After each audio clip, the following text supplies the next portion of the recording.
Le stazioni sono le case dei treni. Ve ne sono di piccolissime come di enormi, a seconda delle esigenze che devono svolgere. Le amministrazioni ferroviarie sono concepite in modo che in caso di blocco totale della circolazione, come ad esempio uno sciopero, tutti i veicoli della ferrovia vengono fermati nelle stazioni. Non vi devono cioè essere veicoli fermi lungo una linea ferroviaria. Vediamo in questo disegno una tipica stazioncina, una linea semplice binario che nella stazione si raddoppia con un binario deviato oppure con due binari deviati, in modo cioè da poter permettere incroci di treni. Ecco la linea che viene da qui, gli scambi d'entrata, il fabbricato della stazione, poi i binari si riuniscono e la linea prosegue avanti.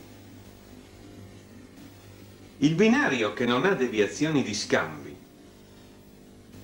e che può venire percorso dai treni, pertanto alla massima velocità, ed è come il proseguimento in stazione della linea, si chiama il binario di corretto tracciato.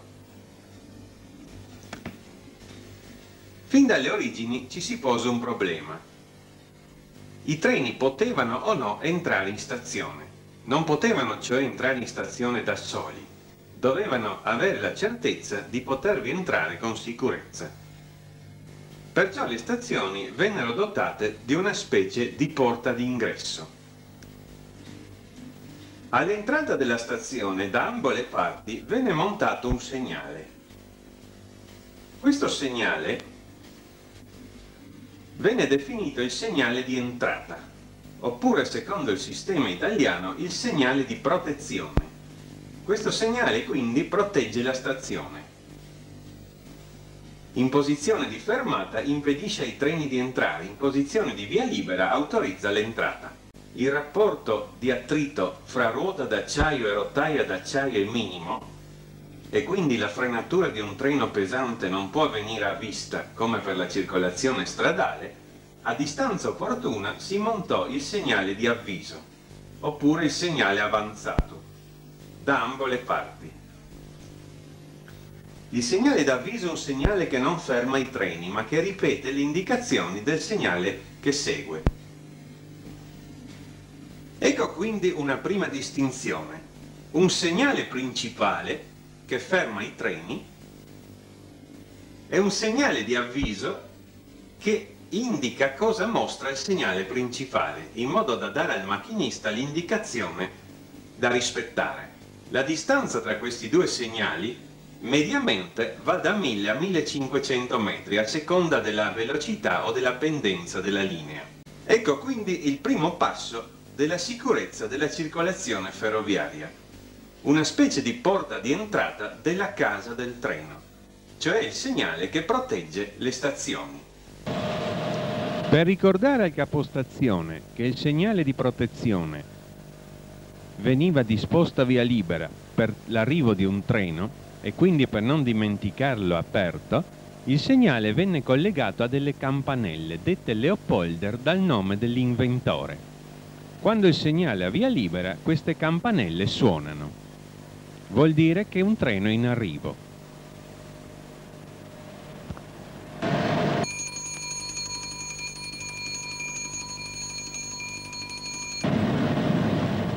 Sorgeva però ora un nuovo problema. Come garantire la sicurezza del treno sulla linea? Un tempo si andava ad orario, ma ciò non bastava, bisognava essere sicuri che la linea fosse sgombera. Vediamo ora uno dei più vecchi sistemi di sicurezza in uso sulla linea ferroviaria. Le vecchie linee ferroviarie sono spesso a binario unico. Vengono divise allora in sezioni, percorribili da un solo treno alla volta. L'incolumità dei viaggiatori in alcune zone del nord della Scozia è affidata a un sistema vecchio quanto la stessa ferrovia. Questo segnale indica al conducente del treno che può transitare in una nuova sezione. Intanto il capostazione che ha inviato il segnale si appresta al cambio delle chiavi. La consegna della chiave di metallo è la prova certa che quel tratto di binario è ora completamente libero. Questo sistema però presenta un evidente limite. Infatti per la consegna della chiave al capostazione e per la consegna al macchinista i treni devono fermarsi oppure rallentare a passo d'uomo. Invece i treni importanti nelle stazioni devono transitare. Perciò si dovette passare ad un nuovo sistema più evoluto. Il blocco telefonico o il blocco telegrafico. Le stazioni vennero così tutte collegate fra di loro. La tratta fra i segnali di protezione delle due stazioni formò così la sezione di blocco. La linea telefonica collegava tutte le stazioni, oppure una linea telegrafica. In questo modo i vari capostazioni potevano parlarsi fra di loro e scambiarsi i dispacci regolamentari di via libera dei treni. In questo modo si poteva anche avere precise informazioni chiamando non solo la stazione vicina ma anche quelle più lontane sulla marcia dei treni e sui loro ritardi, e fu anche possibile quindi regolare meglio la circolazione. Questo tipo di blocco si definisce a seconda dello strumento usato, se il telefono è il blocco telefonico, se il telegrafo è il blocco telegrafico. Durch viele Jahrzehnte in Betrieb.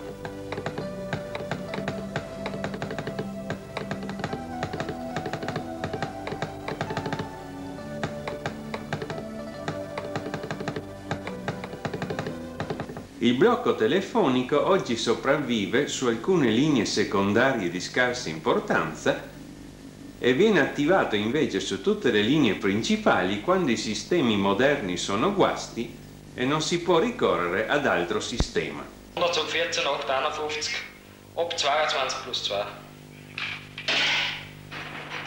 Il capostazione, che svolge le funzioni di regolatore della circolazione, si chiama il dirigente. Per poter riconoscere il dirigente a movimento rispetto agli altri agenti ferroviari, ecco il suo segno distintivo, il cappello rosso, mentre invece la palletta di comando è il mezzo mediante il quale si dà la via libera ai treni. La palletta si usava una volta per tutti i treni e oggi invece soltanto per i casi particolari dove vi sono guasti, mentre alla via libera oggi provvede il capotreno. Un'altra importante innovazione nella sicurezza ferroviaria fu la realizzazione del cosiddetto collegamento di sicurezza.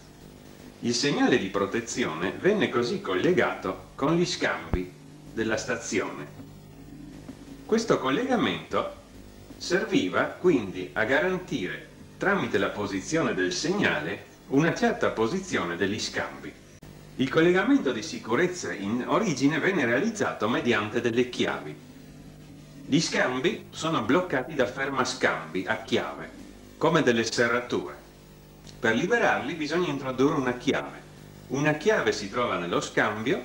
L'altra chiave invece del fermascambio che blocca l'ago si trova in stazione nell'ufficio movimento. In questo modo il capostazione, possedendo la chiave, sa la posizione dello scambio.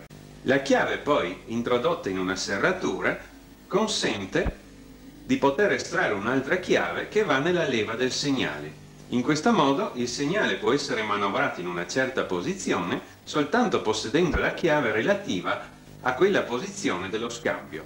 E pertanto vi è la garanzia che il segnale, oltre a dare la via libera, dà anche la garanzia che lo scambio è bloccato in una data posizione. Questa innovazione, importantissima, venne definita il sistema della serratura centrale.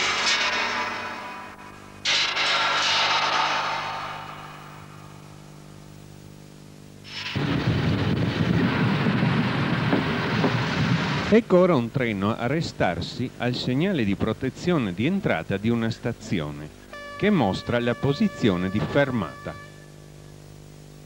Questi segnali di una volta, come si vede, erano formati da ali meccaniche e soltanto di notte questi segnali mostrano una luce.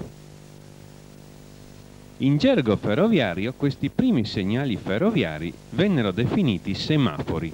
In origine il segnale di protezione era formato da un disco girevole, poi sostituito da queste ali mobili. Ancora oggi nel gergo ferroviario fermarsi al segnale si dice fare disco.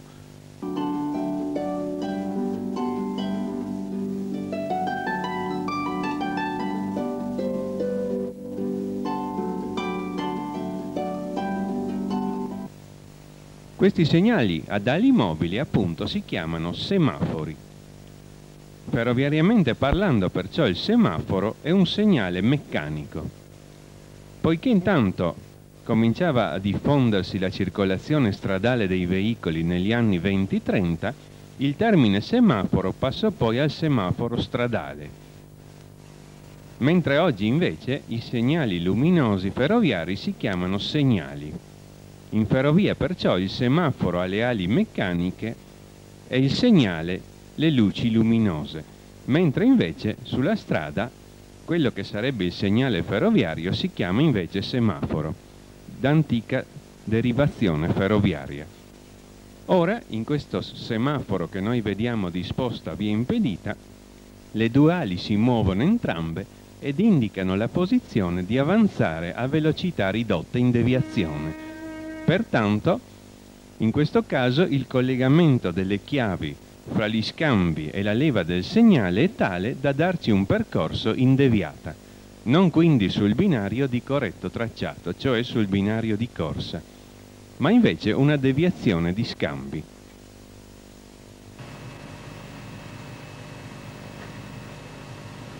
Ecco il semaforo che si apre e passa da via impedita a via libera a velocità ridotta. Il treno può così riprendere la corsa.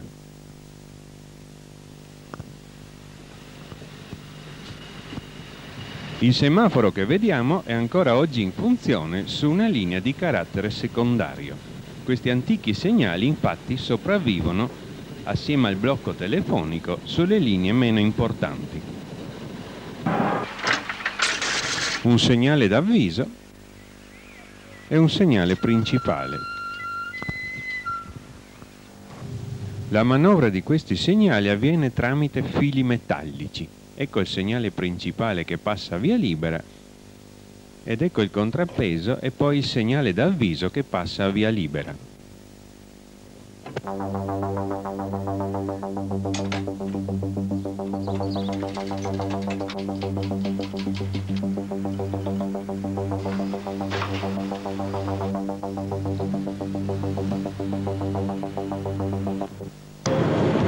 Con l'aumento delle esigenze della circolazione e l'aumento del numero degli scambi nelle grandi stazioni, vennero create le cosiddette cabine di manovra, le cabine degli apparati centrali.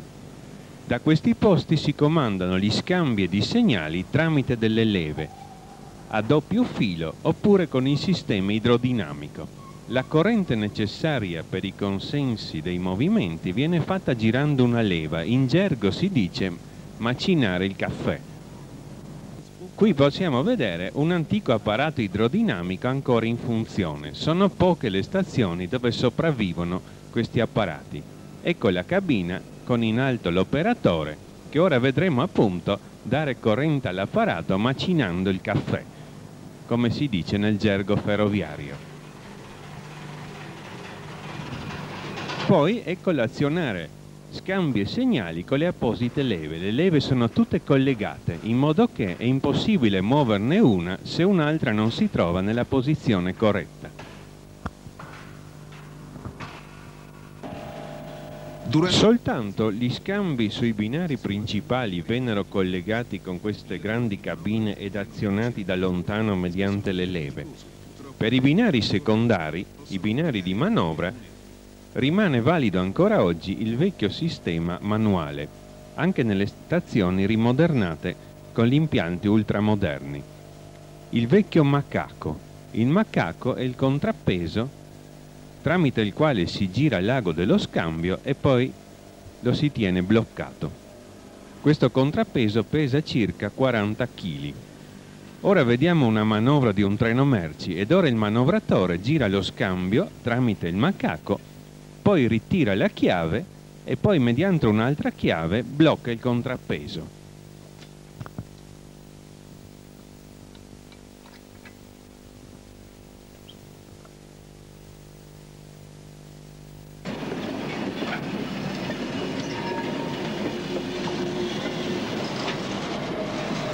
Osservando le cabine degli apparati abbiamo già visto una certa evoluzione. Infatti, intanto, le stazioni avevano cominciato a diventare sempre più perfezionate ed ecco un'ulteriore evoluzione.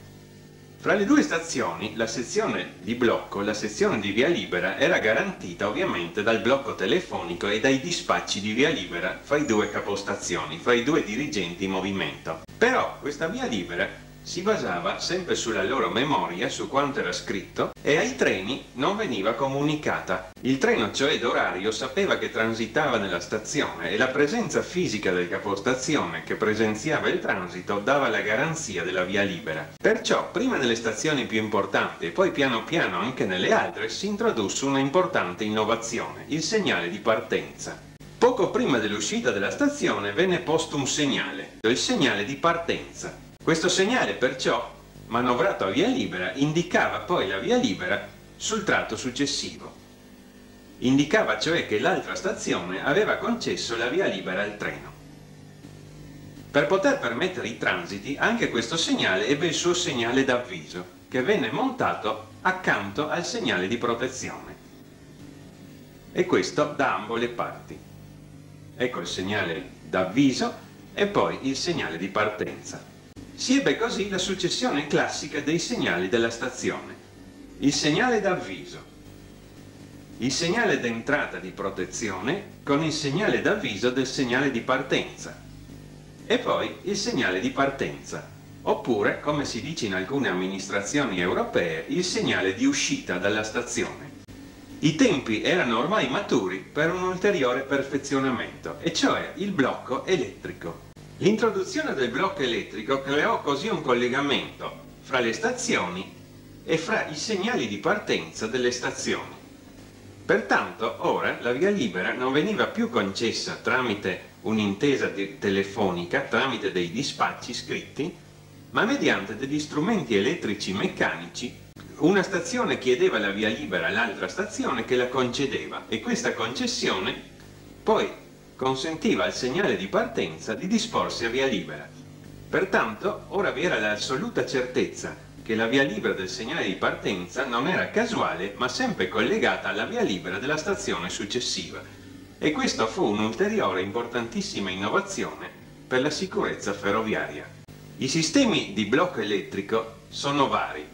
In Italia il principale fu il sistema detto dal nome del suo inventore del blocco Cardani, che poi si perfezionò ulteriormente nell'attuale blocco elettrico semiautomatico, che è ancora in funzione su quasi tutte le linee principali, salvo i tratti rimodernati di recente. Vediamo ora transitare un treno espresso per una stazione, su una linea esercitata proprio con il sistema del blocco elettrico.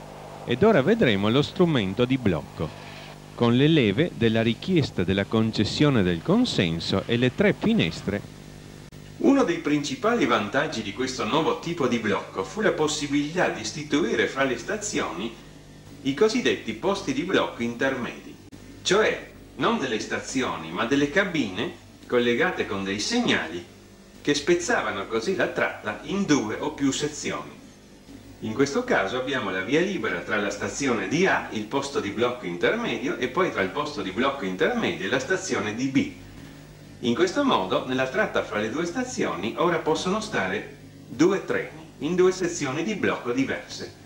Questo blocco consentì così di poter incrementare il numero di treni. In questo tipo di blocco i vari posti corrispondono mediante colpi di campanello con appositi segnali, 2 per i treni viaggiatori, 3 per i treni merci, e ruotando le maniglie di richiesta o di concessione del consenso. Questa è la richiesta di via libera. Questa è la concessione della via libera. Come si vede, in quei 3 cerchi sono 3 avvisatori speciali dove appare un colore che indica la situazione. Il treno parte, occupa il segnale ed entra nella sezione di blocco. La successiva stazione allora si mette in posizione di bloccato. E infine il treno libera la sezione di blocco. La sicurezza dell'esercizio viene da questa posizione della maniglia. Quando la maniglia di concessione di via libera è in bloccato, è impossibile concedere un'altra via libera. La liberazione di questa maniglia è fatta dallo stesso treno, il quale aziona un pedale posto dopo il segnale, il pedale di liberazione. Questo pedale provoca la liberazione della maniglia e così può venire poi concessa un'altra via libera. In caso di guasto della liberazione esiste un tasto apposito di liberazione artificiale. Lo svantaggio di questo blocco è però consistente nel fatto che la liberazione avviene con la prima ruota, il primo asse del treno. Pertanto poi è necessario controllare il segnale di coda del treno per essere sicuri che il treno è passato tutto fuori dalla sezione di blocco. Del resto però il controllo del segnale di coda era necessario anche col blocco telefonico. Parallelamente all'entrata in servizio del blocco elettrico, entrò in servizio negli anni 30 anche il cosiddetto apparato centrale elettrico, o più semplicemente l'apparato ACE. Questo apparato consente la manovra di scambi e segnali mediante delle leve. Vi è anche un quadro luminoso che dà un'idea sia pure approssimativa dell'occupazione dei binari. Le leve dell'apparato ACE sono fatte in modo di essere ovviamente tutte collegate fra loro elettricamente e in più anche di avere due posizioni, dalla posizione centrale una in avanti e una indietro. In questo modo con la medesima leva si possono comandare due cose distinte, come ad esempio uno scambio nelle due posizioni, oppure il segnale di protezione e il segnale di partenza. Quindi in questo caso una posizione della leva esclude l'altra e perciò vi è il massimo della sicurezza.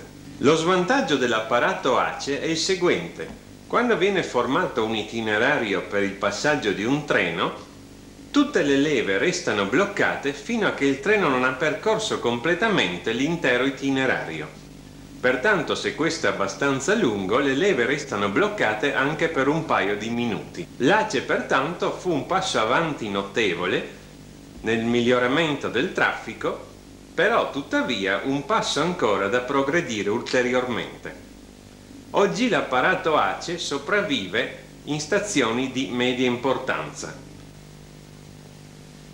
e comunque con il passare degli anni tutti questi apparati verranno sostituiti dai nuovi apparati. Eccoci in una stazione. La stazione è limitrofa dal transitato del treno. Allora il dirigente movimento blocca lo strumento di blocco e poi dispone a via libera il segnale di protezione per l'entrata del treno.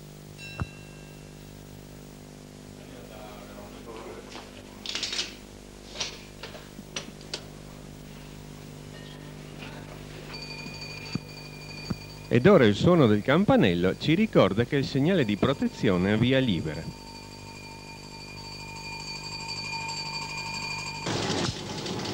Il treno si avvicina alla stazione, occupa il segnale di protezione e provoca la fine del suono del campanello e la liberazione dello strumento.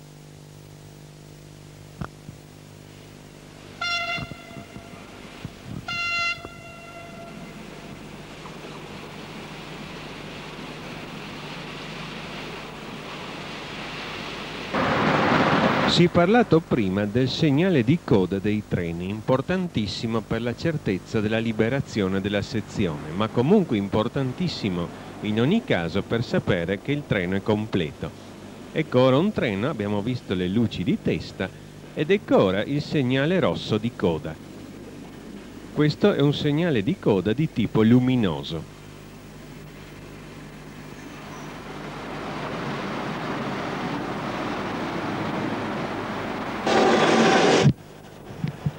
Osserviamo ora questo lungo treno merci. Sull'ultimo vagone possiamo vedere i fanali di coda.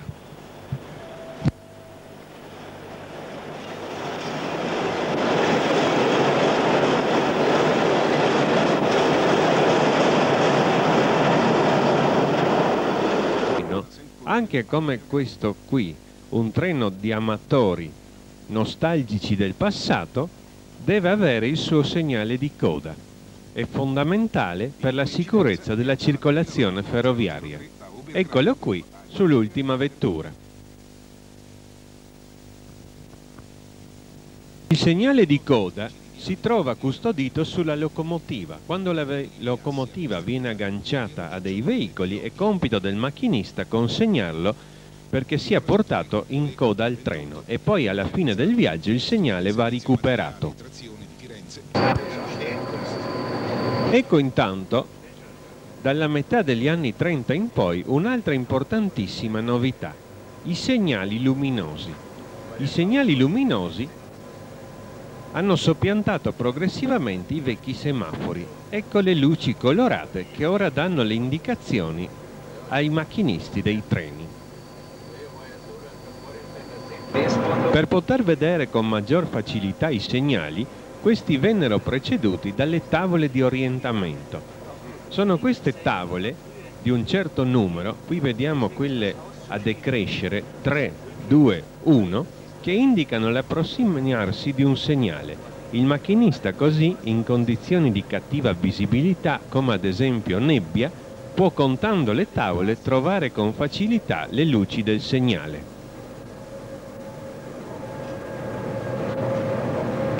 Il grande vantaggio dei segnali luminosi fu quello di poter fornire ottime informazioni relative alle deviazioni di scambi. In questo modo, con opportune combinazioni di luci, si potevano anche fornire ai treni opportune combinazioni di velocità nelle deviate degli scambi, rispetto ai vecchi semafori che invece davano un'unica generica deviazione. Le stazioni così si modificarono. I segnali semaforici vennero sostituiti da quelli luminosi ed ecco quindi la classica successione che è quella attuale. Il segnale di avviso, il segnale di protezione al quale è stato accoppiato l'avviso del segnale di partenza ed ecco quindi nascere una nuova figura di segnale, il segnale accoppiato e poi il segnale di partenza. Grazie ai nuovi apparati è stato possibile montare distinti segnali di partenza per ciascun binario. In questo modo il vecchio antico segnale semaforico generico per tutti i binari veniva ancora una volta soppiantato da un'innovazione ancora più importante. Ecco nel senso contrario gli stessi segnali. In più, con la centralizzazione degli apparati nel fabbricato centrale della stazione, si eliminavano le cabine e si poteva così avere un controllo della situazione da un unico posto con un unico operatore. I tempi erano così maturi per la grande innovazione del dopoguerra, l'apparato centrale elettrico ad itinerari, o più semplicemente la CEI. Questo apparato presenta le seguenti importanti caratteristiche. I comandi degli itinerari vengono fatti tramite pulsanti, quindi azionando un semplice pulsante è possibile comandare contemporaneamente tutta una serie di scambi e di segnali. Un quadro luminoso ripete integralmente il percorso del treno. In più vi è la cosiddetta liberazione elastica. Man mano che il treno avanza e libera l'itinerario dietro di sé, questo si distrugge, per cui è possibile farne un altro per un altro treno, oppure fare delle manovre. Mentre col vecchio apparato centrale elettrico bisognava aspettare che il treno percorresse tutto quanto l'itinerario prima di poter muovere nuovamente le leve. Gli apparati a CEI sono tuttora in vigore e sono praticamente la base della moderna ferrovia. Sono questi apparati con i loro relè che vigilano sulla sicurezza e sulla marcia dei treni.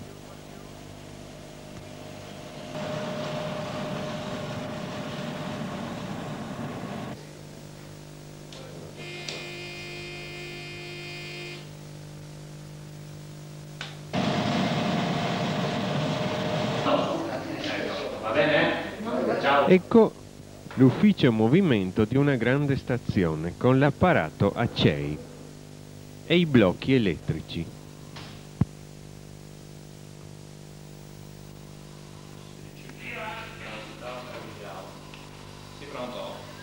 Il vantaggio sia dell'apparato centrale elettrico che dell'apparato centrale elettrico itinerari è quello che quando si formano gli itinerari dei treni i segnali si dispongono automaticamente nella posizione richiesta dal percorso che il treno deve fare senza il minimo intervento dell'operatore. Tutto viene cioè fatto automaticamente dall'apparato azionando soltanto il pulsante di itinerario. L'apparato controlla la libertà dei binari e blocca i fermascambi di tutti gli scambi che il treno incontra di punta.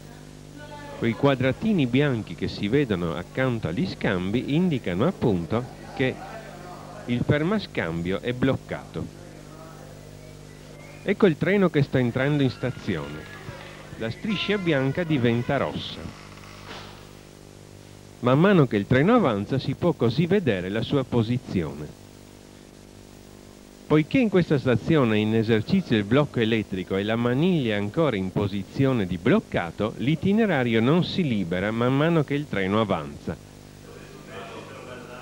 Però non appena la maniglia viene riportata su normale, subito si ha la liberazione elastica dell'itinerario.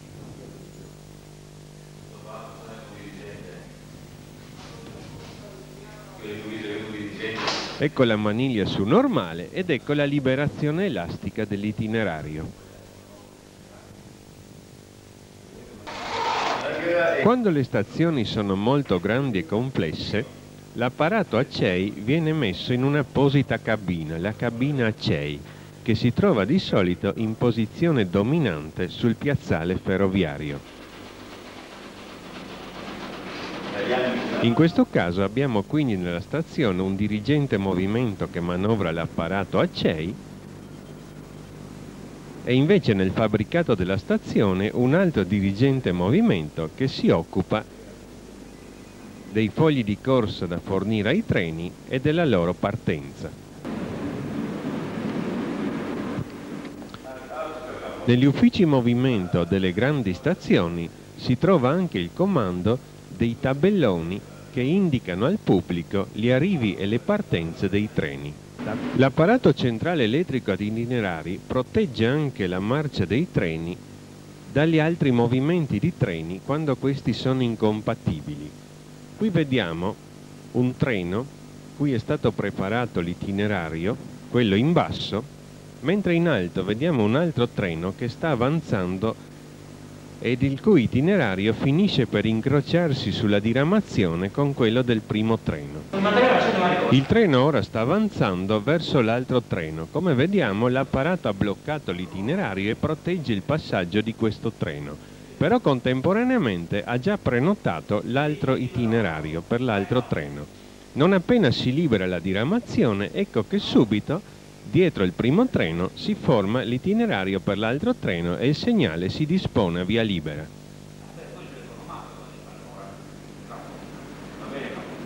In questo modo gli apparati quindi non solo curano la marcia di un treno, ma anche proteggono il viaggio di un treno rispetto a quello degli altri treni. 131, 132, quella è soppressione 7461, no? Gravità è fatta, no?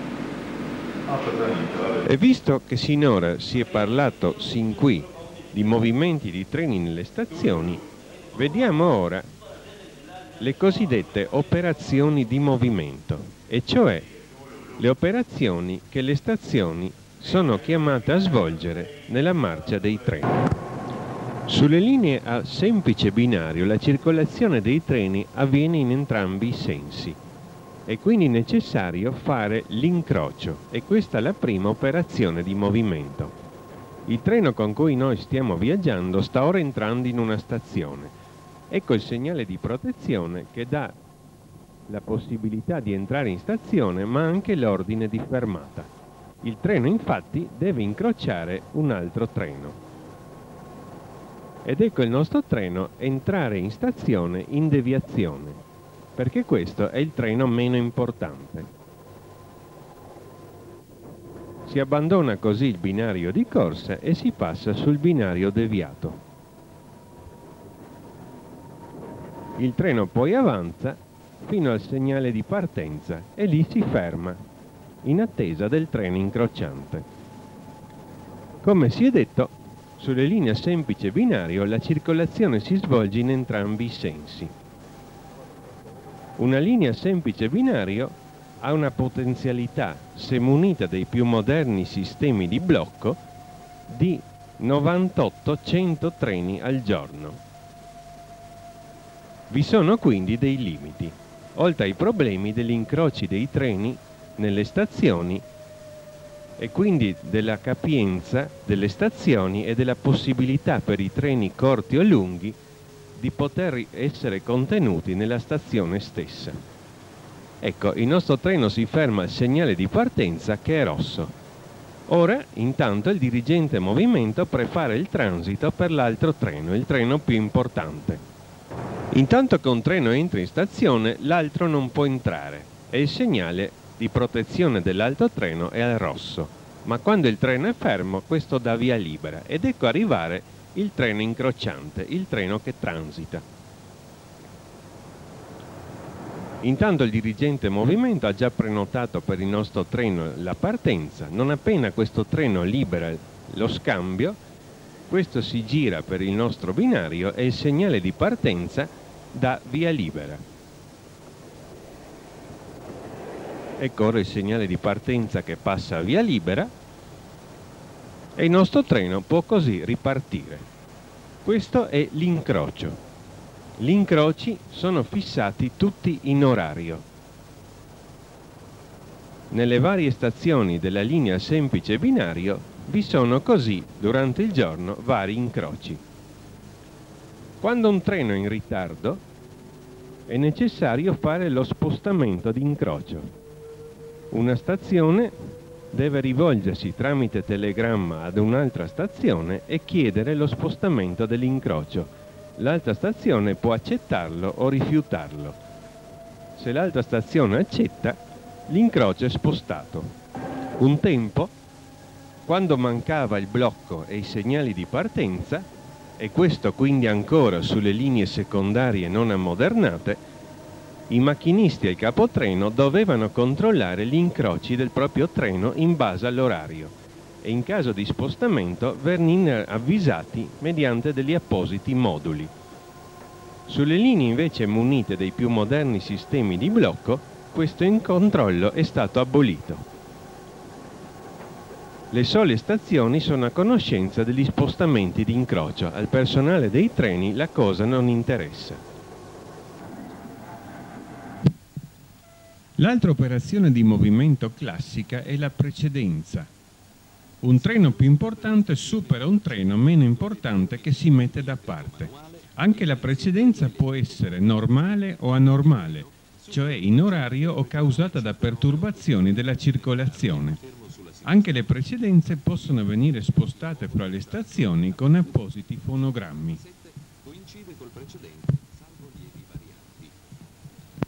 Tutte le linee ferroviarie del mondo sono dotate dell'orario grafico. L'orario grafico è un diagramma spazio-tempo che porta sull'asse delle ascisse le ore della giornata e invece sull'asse delle ordinate le distanze fra le stazioni.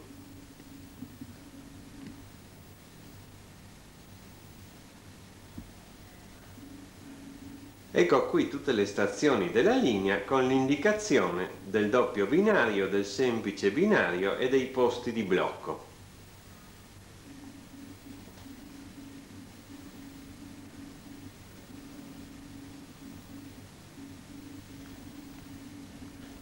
Le linee indicano i treni, sono indicati anche i treni straordinari. Anche questi treni infatti hanno un orario. Non circolano normalmente, ma quando vengono effettuati seguono la traccia d'orario. Ecco un incrocio. I due treni si incontrano in questa stazione. Uno si ferma e l'altro transita.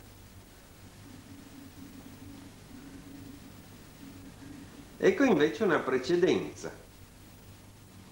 Questo treno di carattere locale si ferma, fa passare davanti a sé due treni più importanti e poi riprende la marcia. Regolare incroci e precedenze negli orari ferroviari è difficile. Le singole stazioni della linea infatti hanno una visione limitata. Si è detto che una linea semplice binario, se dotata di moderni sistemi di circolazione, può avere un centinaio di treni al giorno. Una linea doppio binario può arrivare con i più moderni sistemi anche a 270-300 treni al giorno. È chiaro che i dirigenti movimento delle singole stazioni non possono essere a conoscenza della situazione della linea. e negli spostamenti di incroci o precedenze in caso di ritardi commettere degli errori. Perciò esiste la figura del dirigente centrale, che si trova in una delle stazioni della linea ed è in contatto telefonico diretto con tutte le stazioni sotto di lui. 653 1652 e il 45022 pesa 504 1652, quindi scenderà da Pontebba la macchina per il 50. Ecco un dirigente centrale di una linea impegnato nel suo lavoro. Davanti a sé ha il grafico teorico. Invece lui disegna il grafico reale della circolazione in base alle informazioni che riceve dalle stazioni, con le ore di effettivo passaggio dei treni. In questo modo si possono prendere nel modo più opportuno le decisioni relative agli spostamenti degli incroci e delle precedenze. Ecco il grafico reale, con la effettiva marcia dei treni.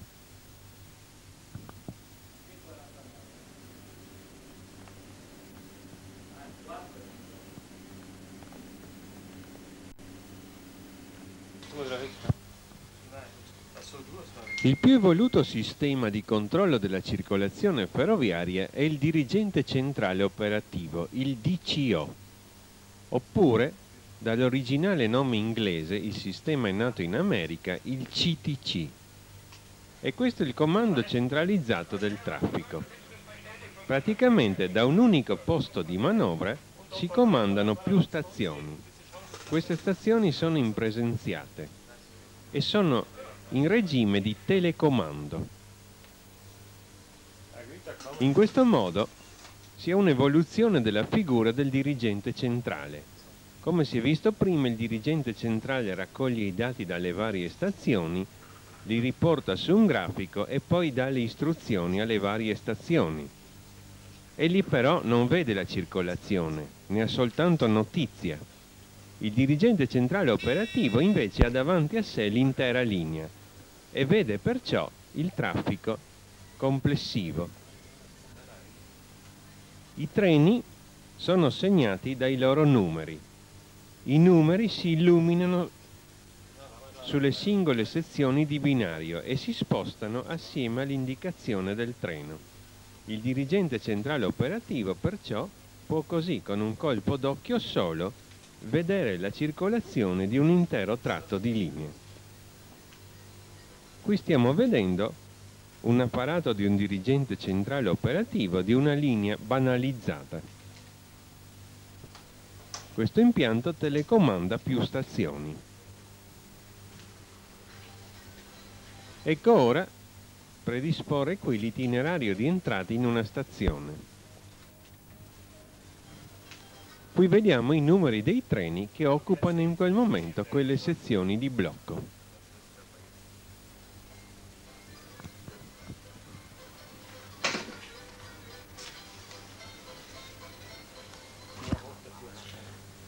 Ecco ora un treno che sta entrando in questa stazione in deviazione.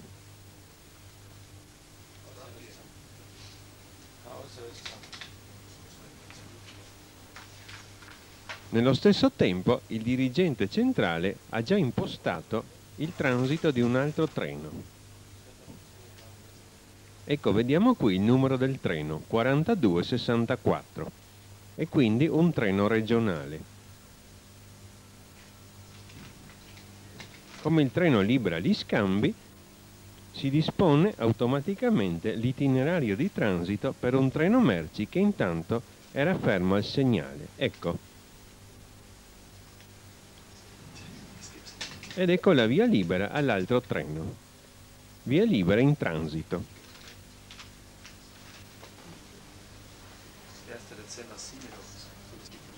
Si tratta in questo caso del treno merci 53854. Il numero 7 che si trova davanti al numero del treno indica il tipo di servizio che deve svolgere il treno. Quindi in questi quadrati si trovano 6 cifre. 5 si riferiscono al numero del treno. La prima cifra invece è un comando che viene impartito dall'operatore al sistema e in base a questo comando poi l'elaboratore del sistema dispone automaticamente scambi e segnali per il servizio richiesto.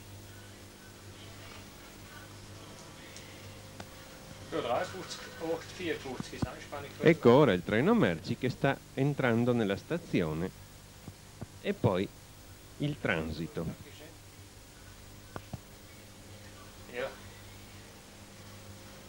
Come si vede, il numero del treno merci si è ora spostato nel riquadro più avanti, relativo al binario della stazione. Intanto l'apparato predispone la partenza del treno regionale. Ecco, come il merci libera gli scambi, automaticamente si forma la partenza in deviazione per il treno regionale.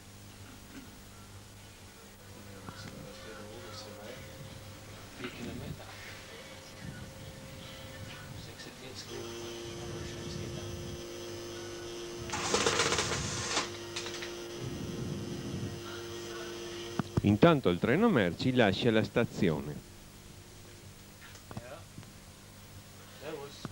Ed ecco dall'altra parte la partenza per il treno regionale.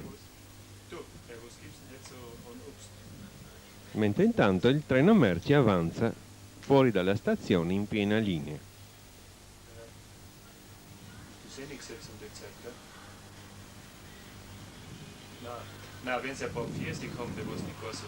Questi sistemi di telecomando di un'intera linea consentono inoltre, con le stazioni impresenziate, anche di ridurre il personale.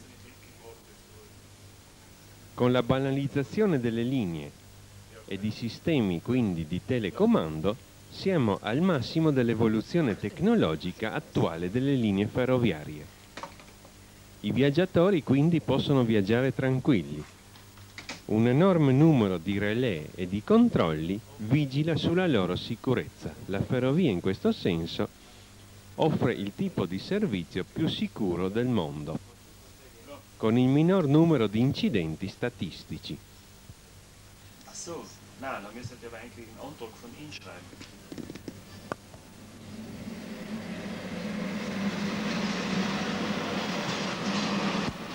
Ecco il treno merci che prima avevamo visto in un'altra stazione passare ora sotto il posto di controllo.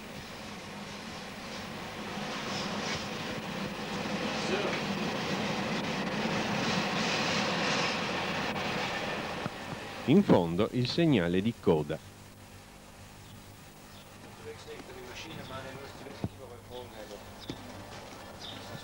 Anche in questi sistemi così perfetti vi è ancora un'ulteriore evoluzione, quella affidata al computer. Vediamone ora un esempio.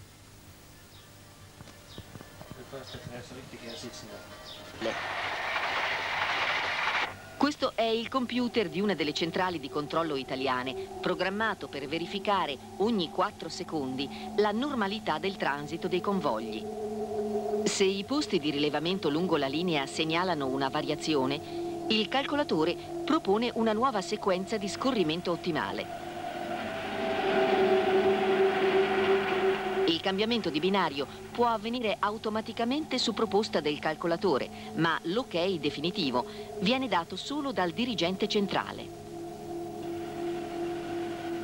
In questo caso un treno merci si trova davanti a un rapido che lo raggiungerà presto.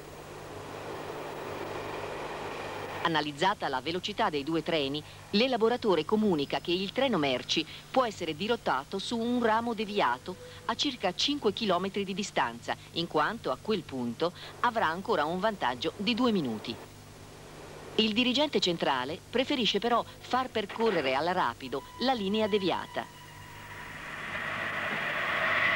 In questo modo il rapido accumulerà senz'altro un po' di ritardo, ma potrà sempre riassorbirlo prima dell'arrivo in stazione, semplicemente accelerando una volta effettuato il sorpasso del treno merci. Una linea a doppio binario. Il treno sta qui viaggiando con il sistema inglese sul binario di sinistra.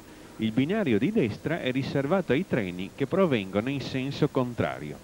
Questo sistema venne inventato da Giorgio Stephenson basandosi sul sistema di circolazione dei carri sulle strade. Ancora oggi in Inghilterra si circola a sinistra. Con il sistema inglese i segnali sono posti a sinistra. Vediamo ora le tavole di orientamento di un segnale principale e poi il segnale sulla sinistra. Il sistema inglese è in vigore nell'Europa occidentale, nell'America del Sud e in tutti gli altri stati del mondo che sono stati colonizzati dagli inglesi. Il sistema tedesco invece è l'esatto contrario.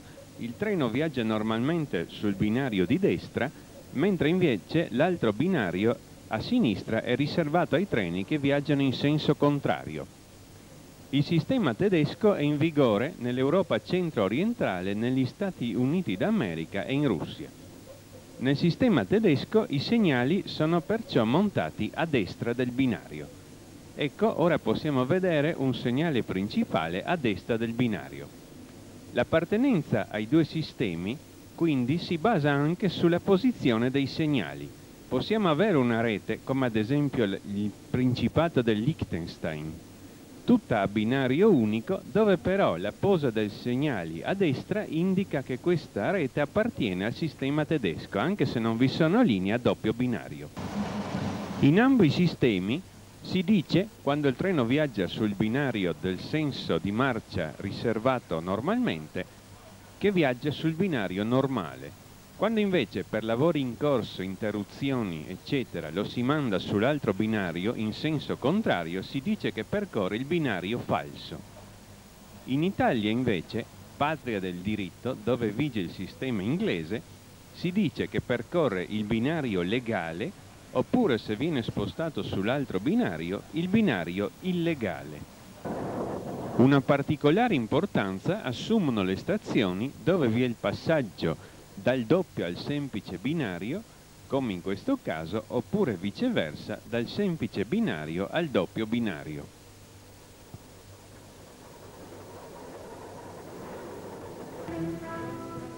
I treni nel loro viaggio sono contrassegnati da dei numeri. Per i treni viaggiatori il numero può andare da 1 a 5 cifre. Questo numero indica se il treno è interno oppure internazionale e il tipo di servizio che svolge, dal treno locale all'Eurocity. I treni merci invece hanno sempre un numero di 5 cifre. Questo numero indica se il treno è interno oppure internazionale e il tipo di servizio merci che svolge.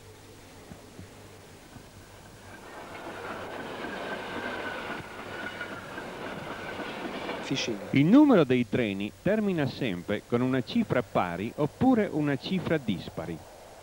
In questo modo abbiamo i treni pari e i treni dispari. Sulle linee a semplice binario abbiamo così il verso dei treni pari e il verso dei treni dispari, contrario al precedente. Sulle linee a doppio binario abbiamo così invece il binario dei treni pari e il binario dei treni dispari. I treni dispari viaggiano da ovest a est e da nord a sud, i treni pari al contrario. Il verso dei treni dispari è il verso principale che dà il nome alla linea.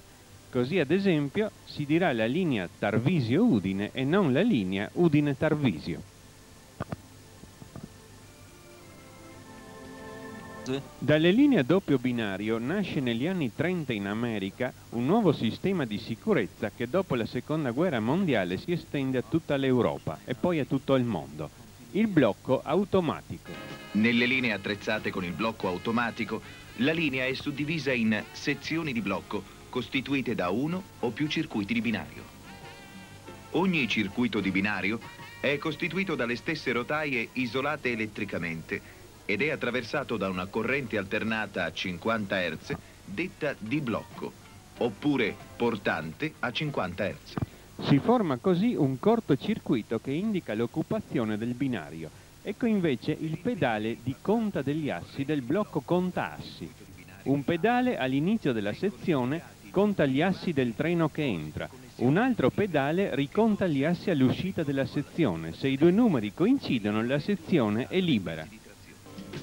I segnali sono praticamente manovrati dagli stessi treni in base all'occupazione dei circuiti di binario e ciò dà il massimo della sicurezza. I treni si annunciano da soli alle stazioni attraverso appositi allarmi. Le stazioni possono anche vedere il loro viaggio nelle varie sezioni di blocco fra le due stazioni. Piano piano non si frega. Nato per le linee a doppio binario, il blocco automatico venne poi applicato alle linee a semplice binario tramite il sistema del blocco reversibile. Una corrente viaggia fra le due stazioni in un senso e blocca i segnali nell'altro senso. Le stazioni chiedono l'inversione del senso della corrente e il treno può viaggiare in senso contrario. Ecco così il blocco automatico anche sulle linee a semplice binario. L'applicazione del principio della corrente reversibile alle linee a doppio binario portò così al sistema della banalizzazione. Le linee banalizzate sono attrezzate per poter viaggiare su entrambi i binari in ambo i sensi ed entrambi i binari, come si vede, sono così dotati degli appositi segnali. Sparisce così il binario normale falso oppure legale o illegale. Su queste linee abbiamo il binario di sinistra o il binario di destra. I treni possono viaggiare indifferentemente su uno dei due binari, anche se vi è sempre comunque un binario considerato quello del verso principale.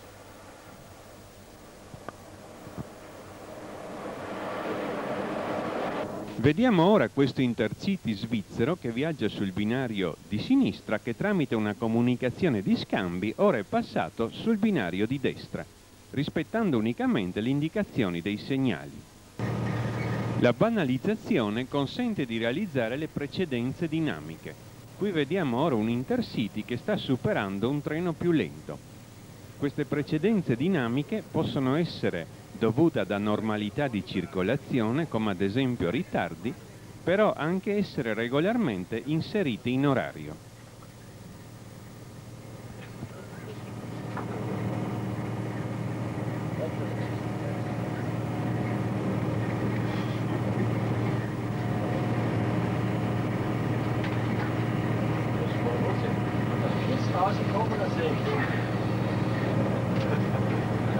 Il verso del blocco reversibile è indicato nelle stazioni da apposite frecce. Le frecce si rovesciano con il rovesciamento della corrente.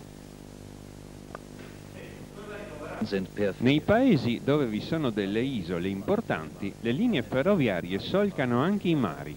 Qui, come in questo esempio, tramite grandiosi ponti. Quando questo però non è possibile, si ricorre alle navi traghetto. Ecco qui l'arrivo di una nave traghetto, dalla quale poi scendono i treni. Siamo qui in Danimarca, una nazione formata da molte isole e dove quindi è estremamente necessario poter realizzare i collegamenti ferroviari fra di esse. Come si vede, nemmeno il mare può fermare i treni, anzi si può dire che i binari, in questo caso grazie alle navi traghetto, solcano anche i mari.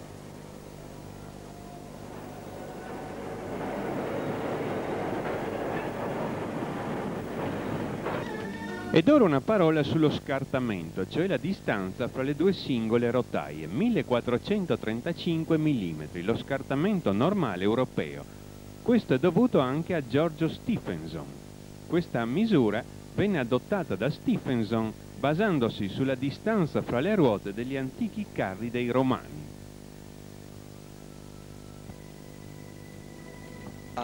Quando la distanza fra le due rotaie è minore di 1435 mm, si ha lo scartamento ridotto.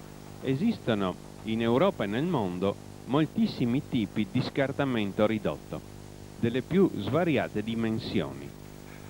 Uno dei più celebri è quello di 760 mm, che vediamo qui, lo scartamento ridotto militare austriaco.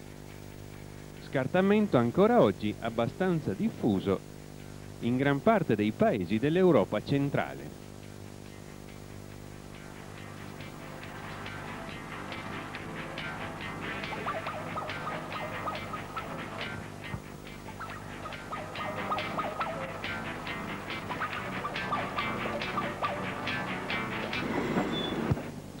Alcuni paesi europei, come ad esempio l'ex Unione Sovietica, ma anche la Spagna, hanno invece la distanza fra le rotaie maggiore e questo è lo scartamento largo.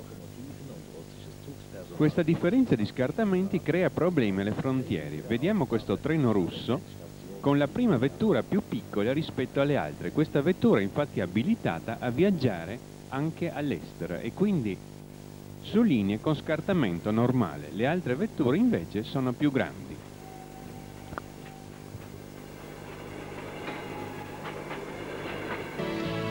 La cremagliera aiuta i treni a superare forti pendenze. Una locomotiva da sola può arrivare alla pendenza del 140 per 1000, ma è dimostrato che per poter trainare un treno la pendenza non può superare, salvo casi particolari, il 35 per 1000, che comunque è sempre una notevole pendenza. Mediamente una linea ferroviaria normale si aggira su pendenze fra il 10 e il 20 per 1000. Vediamo qui la celebre ferrovia svizzera della Furka Oberalp. Per mantenere le pendenze delle linee di montagna entro valori accettabili si ricorre ai celebri percorsi elicoidali realizzati mediante le gallerie elicoidali. Possiamo qui vedere uno degli esempi più celebri, la linea del San Gottardo. Le famose elicoidali di Giornico, dove la pendenza è contenuta al 27 per 1000. Le linee ferroviarie sono costituite sempre da linee a semplice binario o a doppio binario. Non esistono linee a più binari. Qui non abbiamo infatti 8 binari, ma 4 linee a doppio binario. Questi sistemi complessi sono quindi sempre l'unione di sistemi semplici. Come si è visto, perciò, mentre il treno viaggia, un'infinita serie di relè e di apparati controlla la sicurezza del viaggio e dei viaggiatori. Il treno infatti è statisticamente considerato il mezzo più sicuro del mondo per viaggiare. Tutto questo però non basta. Questo che abbiamo visto si riferisce alla sicurezza della circolazione normale. Vi sono però ancora due servizi che controllano l'efficienza delle linee: il servizio lavori e il servizio impianti elettrici. Vediamo ora come si controlla la sicurezza del binario. Ancora oggi il terreno su cui poggiano le rotaie deve essere adeguatamente preparato e poi periodicamente controllato. Se il binario cede in punti isolati, si interviene con un martello pneumatico per stipare i ciotoli sotto le traversine. In questo modo il binario non si incurverà più sotto il peso del treno in transito. Se le operazioni di manutenzione sono su lunghi tratti, si interviene invece con una macchina automatica più complessa.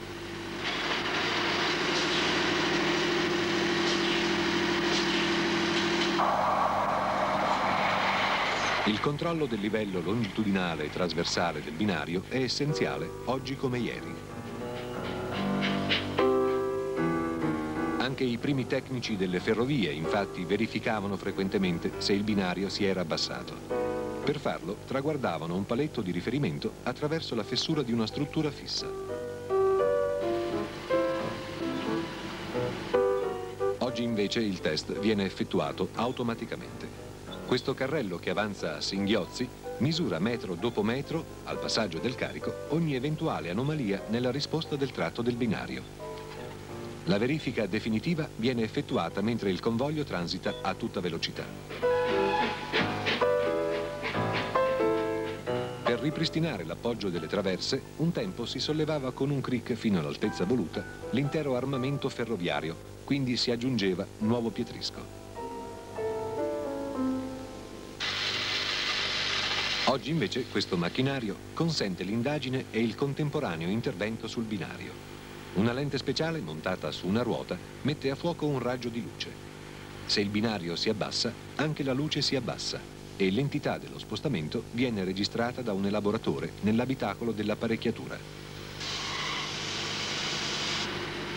L'informazione viene poi trasmessa a particolari bracci meccanici che sollevano la traversina dei binari e vi depositano sotto una quantità di pietrisco secondo le indicazioni fornite dal computer.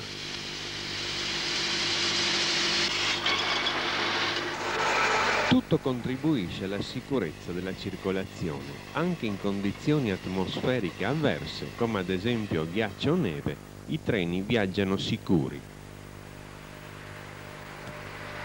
Il personale del servizio lavori pattuglia in questi casi costantemente le linee e si scambia le relative informazioni.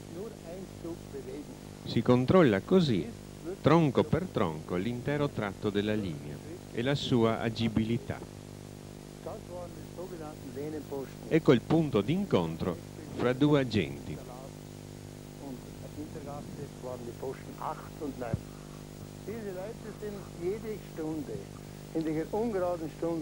Ora vediamo invece un posto di controllo lungo la linea e poi il passaggio di un treno. Also ist praktisch die Strecke alle 2 Stunden abgegangen worden, am ganzen Adelberg entlang. Quando l'intensità della nevicata è tale che il passaggio dei treni non riesce più a liberare il binario, ecco entrare in azione gli spazzaneve. Qui vediamo un antico spazzaneve a vapore con la turbina rotante. Werden die Schleudern aus dem Dienst gestellt und Mitte der 70er Jahre verschrottet.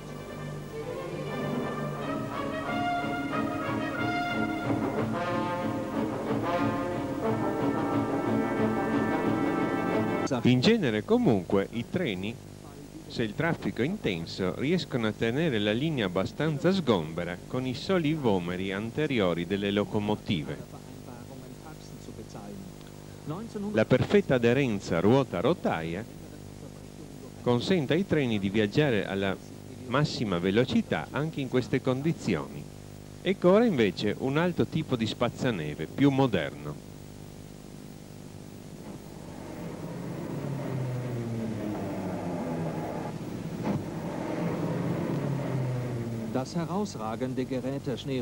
Questi spazzaneve sono in genere spinti da una locomotiva.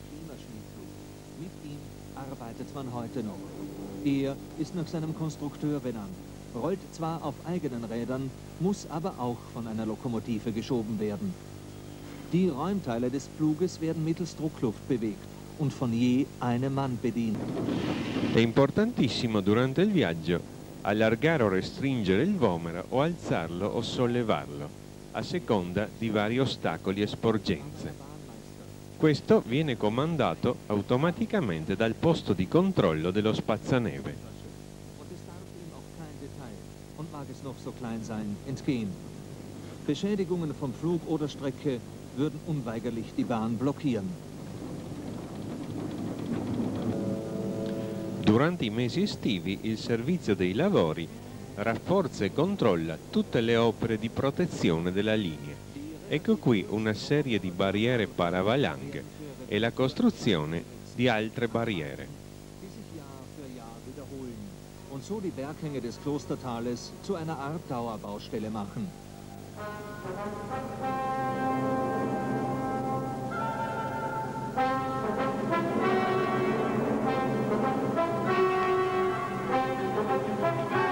Questi lavoratori, che sono in sostanza anch'essi dei ferrovieri, alle volte sembrano quasi piuttosto degli alpinisti.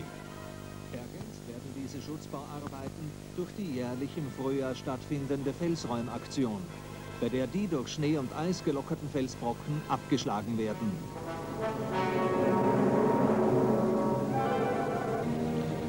Abbiamo visto finora tutte le operazioni necessarie a far viaggiare in treni in piena sicurezza.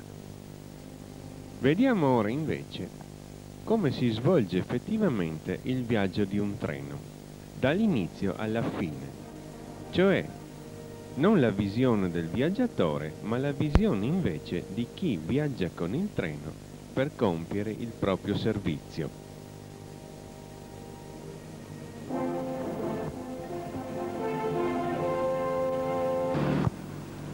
Il tipico ambiente di una stazione. Nelle stazioni, vicino agli arrivi e alle partenze dei treni, vi sono le importantissime operazioni di manovra. Le operazioni di manovra consistono nel portare o togliere dai binari i materiali destinati ai vari treni, a seconda del tipo di servizio che devono svolgere. Ecco una locomotiva diesel che sta spostando delle vetture. In questo caso le sta portando via dal binario dove il treno era arrivato. L'occupazione dei binari delle stazioni è decisa in base ad un preciso orario grafico di piazzamento. Poco prima della partenza, pochi minuti, oppure anche un paio d'ore, a seconda delle esigenze del servizio e a seconda anche della mole di traffico della stazione, il materiale ferroviario del treno viene portato al binario di partenza. Naturalmente vengono portate, nel caso dei treni viaggiatori, le vetture necessarie al tipo di servizio. Qui vediamo il piazzamento di un treno per servizio regionale, il locale di una volta.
Nelle grandi stazioni di origine dei treni, poco più in là si trova il deposito locomotive. Il deposito locomotive è costituito da una serie di fabbricati per vari servizi. Qui riposano le locomotive dei treni, in attesa del proprio turno di servizio. Il turno di servizio delle locomotive è stabilito da tutta una particolare serie di orari.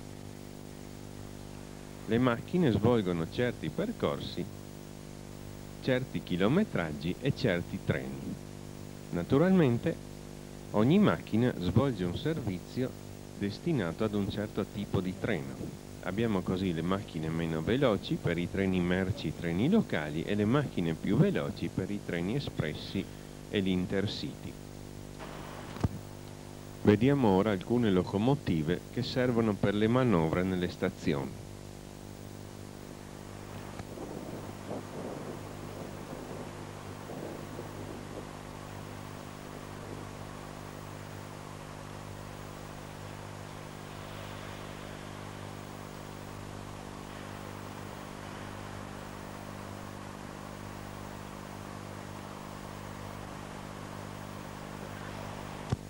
Questa invece è una locomotiva diesel per linee dove non vi è la trazione elettrica.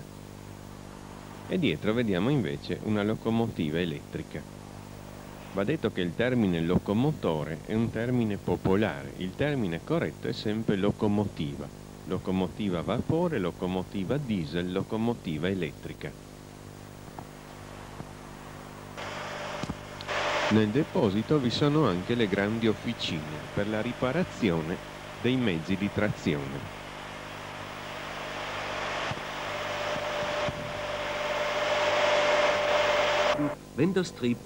Come si vede, nelle officine si svolgono operazioni complesse. Ecco qui, tramite una gru, lo spostamento della cassa di un'intera locomotiva.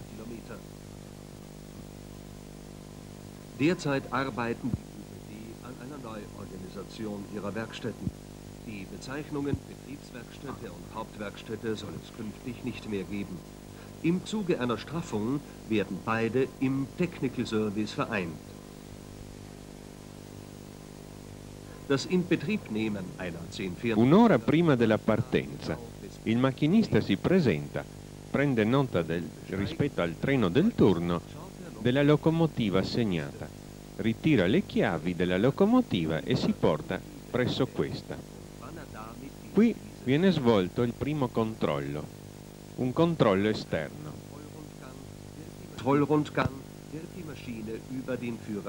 Il macchinista sale così sulla locomotiva e si porta in cabina di guida.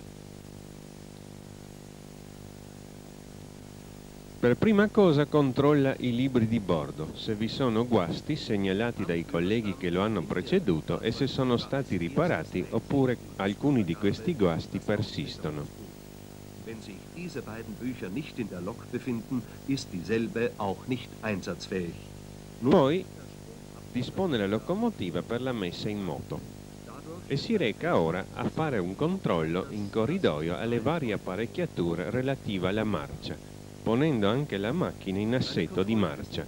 Bisogna controllare tutta una serie di pulsanti e tutta una serie di relè, che devono tutti avere una particolare posizione. Durch die Möbelbauweise ist im Maschinenraum eine strikte Trennung zwischen elektrischen und pneumatischen Einrichtungen erfolgt.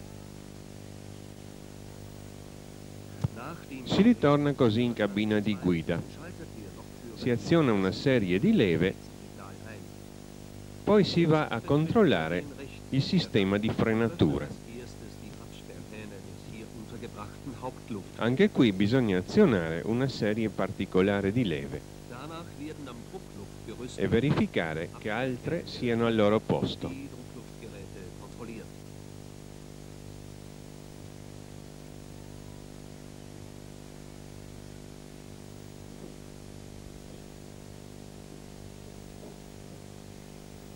In den Führerstand 1 zurückgekehrt, wird nun der Stromabnehmerschalter. Si ritorna ora in cabina di guida. Ora si procede alla fase di controllo e si alza il pantografo. La macchina è così sotto tensione e l'indicatore di tensione passa da 0 a poco più di 15.000 volt. Controllo dell'interruttore principale. La tensione che qui vediamo è quella delle ferrovie austriache. Le altre ferrovie hanno altre tensioni. Poi si procede ora ad un controllo delle leve di frenatura e dei manometri.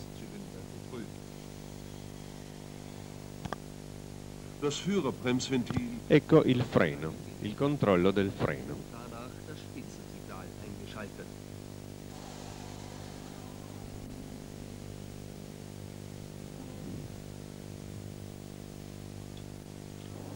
La macchina è ora pronta a muoversi, bisogna liberarla dal freno a mano e si sblocca il freno a mano con questo volantino.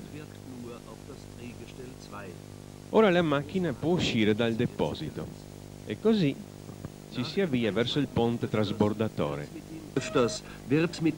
Per questi movimenti a passo d'uomo si usa un'apposita leva. Poi ecco il segnale che dà l'autorizzazione a salire sul ponte trasbordatore, da rosso a 2 bianchi. La macchina così passa sul ponte trasbordatore, l'antica piattaforma girevole, però in certi depositi vi è ancora la piattaforma girevole.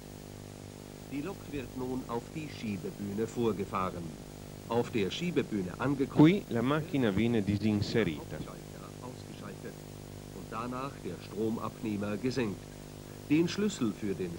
La chiave della macchina viene consegnata al controllore del ponte, il quale ora provvede allo spostamento. Poi il manovratore del ponte riconsegna la chiave al macchinista che rimette la macchina sotto tensione. Ed ora via. La macchina si avvia sul binario di manovra verso il fascio partenza della stazione. Auf diesem Weg von der Schiebebühne zur Zugförderungsgrenze wird weiters die SIFA, die Sicherheitsfahrschaltung, überprüft, welche als Schutz gegen Unpässlichkeit des Lokführers dient. Hier bei der SIFA prüft die induktive Zugbeeinflussung, kurz Indusi genannt. Rispettando durante questi spostamenti gli appositi segnali di manovra, la locomotiva si avvia verso il binario dove è stato piazzato il materiale del treno. Beim Überfahren des Indusi-Prüfmagneten kommt es zum Ertönen des Indusi-Horns und ebenfalls zu einer Zwangsbremsung. Ed eccola arrivata al binario attaccarsi al materiale del treno. Qui il manovratore provvede all'aggancio.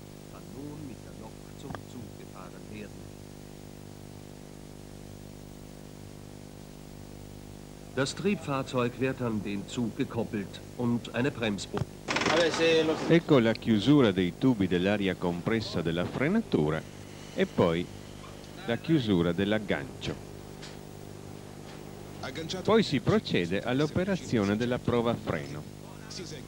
Il verificatore è l'uomo che compie questa prova tramite il martello. Prima il macchinista deve serrare i freni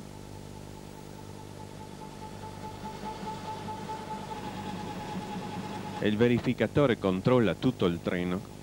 Poi i freni vengono allentati e il verificatore ricontrolla tutto il treno con i freni aperti. Poi consegna un modulo che la prova è regolare. Senza questo modulo il treno non può partire.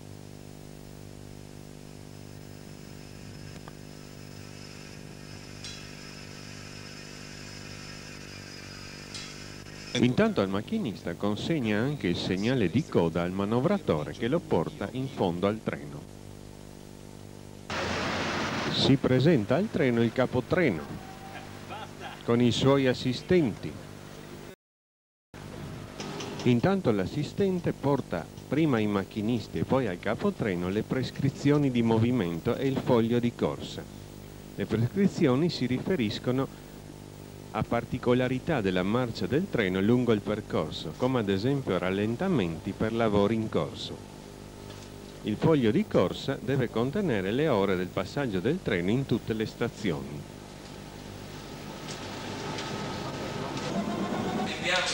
Intanto i viaggiatori arrivano in stazione, acquistano il biglietto e salgono sul treno. Il biglietto è il lato commerciale della ferrovia ed è praticamente un contratto di diritto civile di tipo sinallagmatico, cioè a prestazione corrispettiva. Si paga e l'altra parte fornisce il viaggio.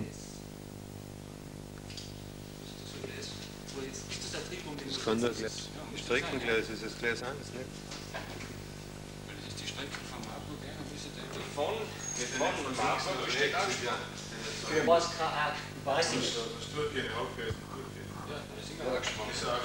Ja, also ich weiß nicht, wie es ursprünglich war. Es dürfte im Zuge des Umbaus dürfte I vari orari esposti hanno tutte le indicazioni per aiutare il pubblico a trovare il treno.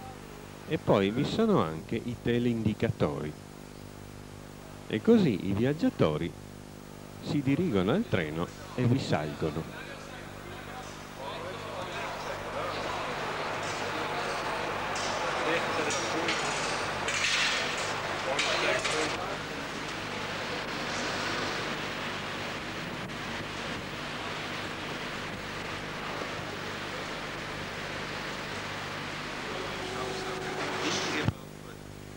Finalmente il segnale passa via libera ed ecco l'ordine di partenza, la famosa paletta, anche se oggi nella tendenza moderna, nelle stazioni automatizzate, il via lo dà il capotreno e il treno parte. Un sistema moderno di dare l'ordine di partenza mediante una luce. E questo un sistema sostitutivo della paletta di comando. E così il nostro treno inizia la sua marcia. Il macchinista avvia la locomotiva e il treno inizia il suo viaggio.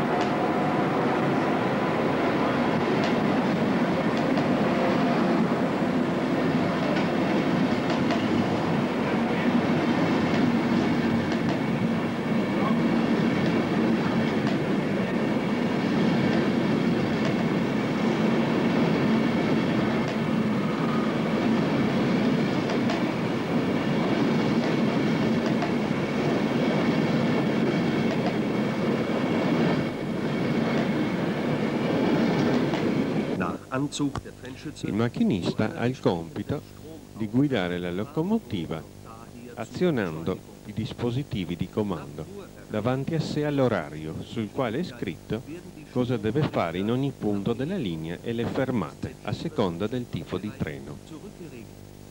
Ein Überschreiten der eingestellten Geschwindigkeit ist somit...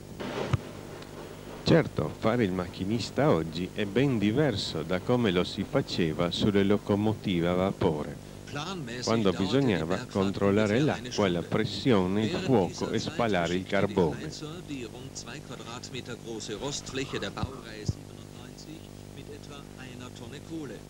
Der Lokführer öffnete und schloss während des Schaufeln ständig die Feuertür, damit wenig sogenannte falsche Luft in die Feuerbüchse kam. Sulle locomotive elettriche più vecchie si manovra il reostato spostando la leva di tacca in tacca e controllando sempre l'amperometro per l'assorbimento. Il reostato presenta le varie tacche divise in varie posizioni. La serie parallelo e il parallelo sono le combinazioni dei motori. Bisogna manovrare le tacche fino ad ottenere il pieno campo. Poi quando si ha il pieno campo, tramite un bottone che viene premuto si può fare il shunt, cioè l'indebolimento di campo che dà più forza al motore.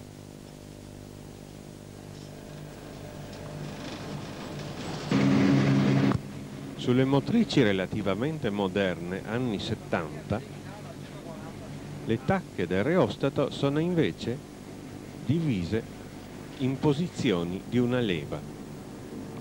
Si sposta la leva nelle combinazioni della serie parallelo, del parallelo e in più del super parallelo, mentre vicino un'altra leva serve a dare gli indebolimenti di campo, che non sono più uno, ma diversi per ogni combinazione. Ecco ora un passaggio, la cosiddetta transizione, da una combinazione all'altra.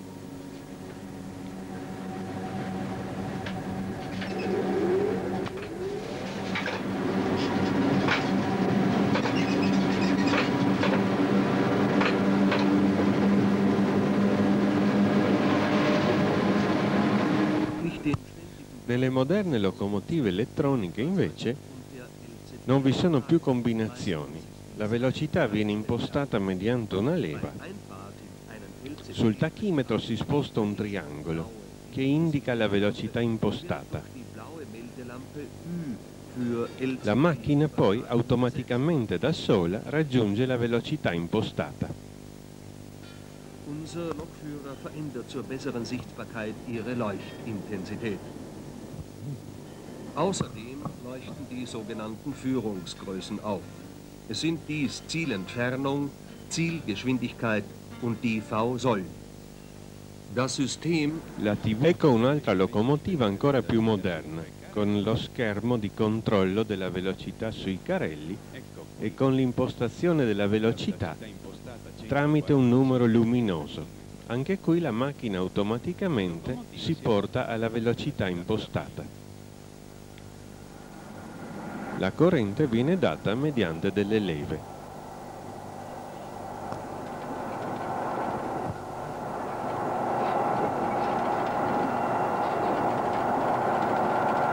Konstant gehalten. Nei sistemi di trazione a corrente alternata, ecco una separazione fra sottostazioni elettriche che la macchina deve passare di slancio. Perciò ora il macchinista disinserisce la locomotiva. Poi, passato il tratto neutro, la rimette in trazione.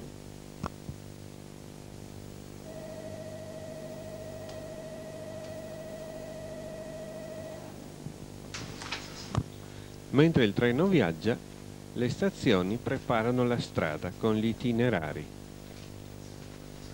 Quando l'itinerario è fissato e tutte le condizioni di sicurezza sono realizzate, i segnali passano a via libera.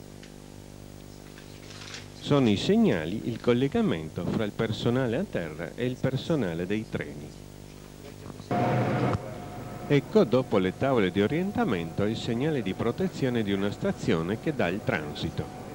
Sono questi segnali la garanzia che tutto è a posto e che il treno può seguire l'itinerario prefissato. I segnali, come si è visto, danno anche le velocità a seconda del percorso. Il nostro treno ora sta transitando per una stazione di Binks. Il dirigente movimento presenzia il passaggio del treno, il cenno di saluto che fa il macchinista e il macchinista gli risponde è un'ulteriore conferma che tutto va bene. Quando la stazione svolge tutte le operazioni di movimento ma non è aperta al servizio pubblico, non vi sono cioè viaggiatori, non si chiama stazione ma posto di movimento. Ecco il segnale di partenza che autorizza l'uscita dalla stazione. La garanzia dei segnali è questa, quel segnale aperto per il treno che sta arrivando. A differenza del traffico stradale, dove il semaforo è casuale, che sia verde in quel momento, qui il segnale del treno indica una via libera per questo treno e soltanto per questo treno. Durante il viaggio il treno non incontra solo stazioni, ma anche fermate. Ecco una tabella che ci avvisa una fermata tra 1000 metri. La fermata, in gergo ferroviario, è una località dove vi è soltanto servizio pubblico, ma non vi è invece la possibilità di fare operazioni di movimento. Un semplice marciapiede posto lungo i binari. I treni si fermano quando è previsto e poi ripartono. Ecco il marciapiede della fermata, da ambo le parti. La differenza fra stazione e fermata è quindi questa. In stazione vi sono scambi segnali e si fanno operazioni di movimento. Nella fermata non si fa niente. Per il distanziamento dei treni essa non esiste. La velocità del treno lungo la linea è data da 4 fattori. Il tipo di locomotiva. È chiaro che se abbiamo un treno veloce dobbiamo avere una locomotiva veloce. Se per combinazione non è disponibile altro che una locomotiva lenta, il treno sarà penalizzato. Il tipo di veicoli del treno. Anche le vetture o i carri merci hanno una loro velocità massima e quindi i treni devono essere composti da materiale omogeneo rispetto al servizio che devono svolgere. Il terzo fattore è dato dalla tortuosità della linea. A seconda infatti delle curve e anche delle pendenze, ogni linea ha una velocità massima che non deve essere superata. La velocità però non è rapportata al pericolo di svio del treno, ma al senso di fastidio che si può dare al viaggiatore rispetto alla forza centrifuga nelle curve. Cioè il viaggiatore deve poter restare in piedi senza sorreggersi a sostegno. Per questo motivo la velocità dei treni ammessa dalle linee è sempre inferiore a quella di sicurezza. Vi sono cioè ampi margini di sicurezza. Infine il quarto elemento è il peso frenato del treno, la percentuale di peso frenato del treno, cioè la capacità dei freni di fermare il treno. La percentuale di peso frenato viene comunicata al macchinista nelle prescrizioni prima della partenza. I tipi di treno, a seconda del servizio che svolgono, hanno un tipo di peso frenato. Se questo però per qualche motivo non corrisponde, la velocità deve essere diminuita. Durante la marcia, apposite sicurezze garantiscono che tutto vada bene.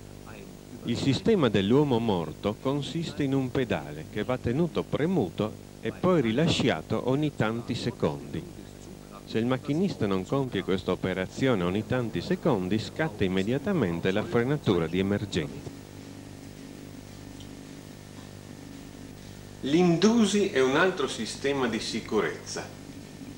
Vicino ai segnali sono posti dei magneti a distanze prefissate al segnale di avviso e poi a dei posti di controllo prima del segnale principale e poi al segnale principale. La locomotiva è fornita a sua volta di un magnete. che passa sopra il magnete del binario. Ecco un segnale che avvisa una riduzione di velocità. Ed ecco il magnete del binario e l'allarme. Il macchinista lo deve tacitare entro 4 secondi, pena l'immediato arresto d'emergenza del treno. Utilizzando un relè detto codificatore, si interrompe la corrente di blocco ad intervalli regolari nell'arco di 1 minuto e si ottengono dei codici a ciascuno dei quali viene associato un preciso significato circa le condizioni di libertà della via. Per ricevere queste informazioni si utilizza il campo magnetico generato attorno alla rotaia dal passaggio della corrente di blocco. Quando il treno occupa il circuito di binario, il flusso magnetico attraversa appositi captatori o bobine posti sulla locomotiva ad una certa distanza dal binario. In questi captatori viene indotta una forza elettromotrice e quindi una corrente che nel circuito ad essi collegato assume la stessa frequenza e lo stesso codice della corrente di binario. Le correnti così generate vengono opportunamente amplificate dalle apparecchiature di bordo e decodificate. L'informazione arriva così in cabina di guida, dove il macchinista, tramite un visualizzatore, prende visione delle condizioni di libertà della via.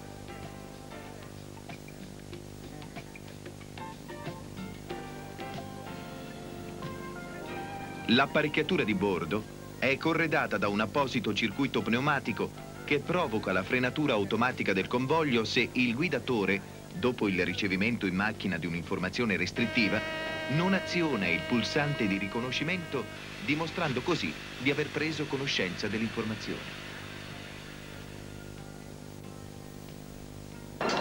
Il segnale d'allarme non è altro che un improvviso scarico della condotta frenante e provoca l'arresto immediato del treno.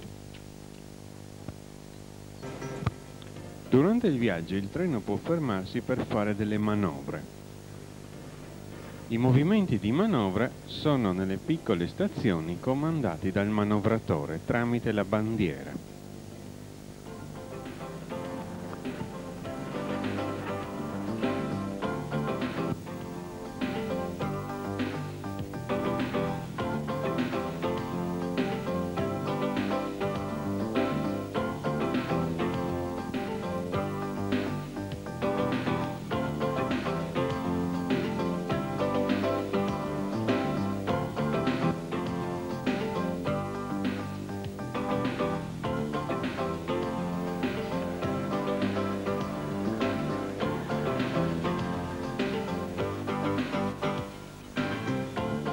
Nelle stazioni medio-grande i movimenti di manovra sono comandati da appositi segnali, i segnali bassi.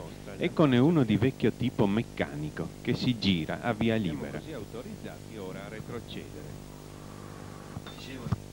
Ecco invece un segnale moderno luminoso che passa da via impedita a via libera per la manovra. Questi segnali bassi sono chiamati nel gergo ferroviario le marmotte. Mentre il treno viaggia, sono all'opera i conduttori. I conduttori sono gli assistenti del capotreno. Il pubblico li chiama erroneamente i controllori. A loro spetta verificare che il contratto di trasporto stipulato fra viaggiatore e ferrovia sia regolare mediante il controllo del biglietto.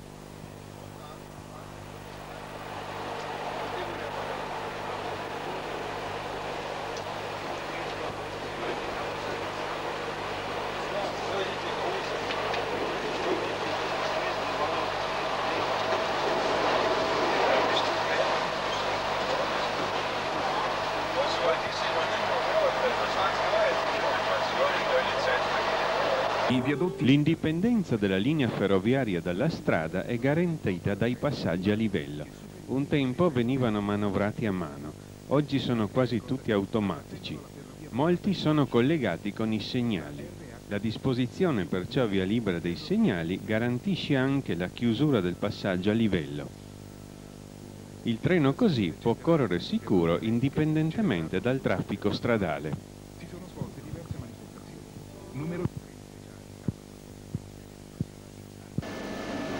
Molti treni viaggiano spesso per percorsi assai lunghi, si pensi ad esempio in Italia Bari-Torino, oppure in Germania Monaco-Amburgo. Perciò ogni tanti chilometri vi è il cambio del personale del treno, macchinisti, capotreno e conduttori. Ecco qui un treno che si sta fermando in una stazione. Un macchinista ha portato il treno sino qui ed ora il suo turno è finito. Si alza e cede il posto al collega. Questo si chiama il cambio volante. Ed ora il treno, con un nuovo equipaggio, riparte verso la sua destinazione. Questo spiega perché alle volte durante il viaggio i viaggiatori si sentono chiedere più volte il controllo del biglietto da diverso personale. Ecco ora il nuovo macchinista che prende posto e poi riceve l'ordine di partenza. Tutto questo avviene nei pochissimi minuti durante i quali i viaggiatori salgono e scendono dal treno.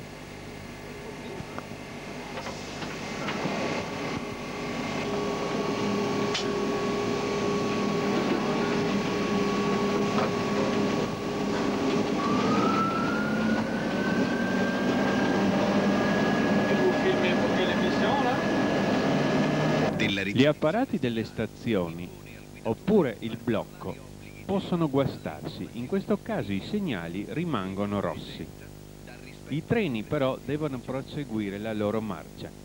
Il capostazione dirigente movimento applica quindi in questo caso delle particolari procedure di sicurezza. Il macchinista viene avvisato di quanto succede mediante apposite prescrizioni. Poi viene dato l'ordine di partenza di superare il rosso tramite la vecchia paletta di comando, un gesto importantissimo nel quale è riassunto tutto il significato della sicurezza di questa operazione. E il treno così supera il segnale rosso. Supera il segnale e si accende la lampada spia a Vi sono però dei segnali che sono lontani dalle stazioni, come ad esempio i segnali di protezione. In questo caso il treno viene autorizzato a superare il segnale rosso mediante un apposito segnale di emergenza. Ecco qui un treno che si è arrestato al segnale rosso e poi riprende la corsa. Sotto la luce rossa del segnale vediamo due luci bianche lampeggianti, il cosiddetto segnale di chiamata. Il treno così è autorizzato a riprendere la corsa con marcia a vista, cioè con la possibilità di fermarsi nell'ambito della visuale libera fino all'interno della stazione. Tutto contribuisce quindi alla sicurezza della circolazione ferroviaria. Statisticamente parlando, il treno è il mezzo più sicuro. Occorre viaggiare ogni giorno 75 anni per incontrare un incidente, anche se naturalmente c'è sempre lo scalognato che può incontrarlo l'unica volta che sale sul treno.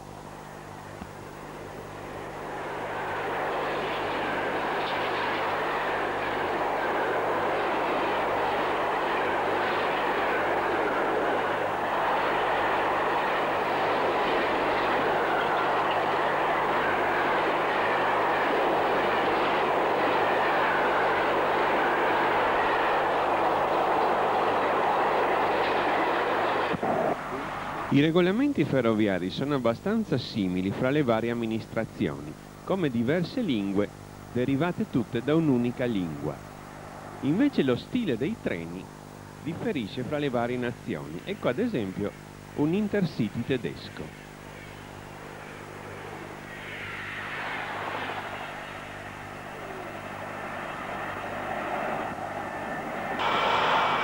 Ecco invece un Intercity italiano. Come si vede, ogni paese ha un suo stile ed un esperto intenditore è subito in grado, vedendo locomotive e carrozze, di sapere a quale nazione esse appartengono. Un nuovo aspetto del servizio ferroviario sono i pendolini. Si è detto che la velocità del treno è tenuta inferiore a quella massima della linea per non creare disagio ai viaggiatori a causa della forza centrifuga. Pendolando opportunamente la cassa con martinetti idraulici, si può evitare questo disagio ai viaggiatori e far viaggiare il treno alla massima velocità della linea, 40-50 km in più del treno normale. Non bisogna però confondere il pendolino con il servizio ad alta velocità. Il pendolamento infatti è adatto per linee particolarmente tortuose.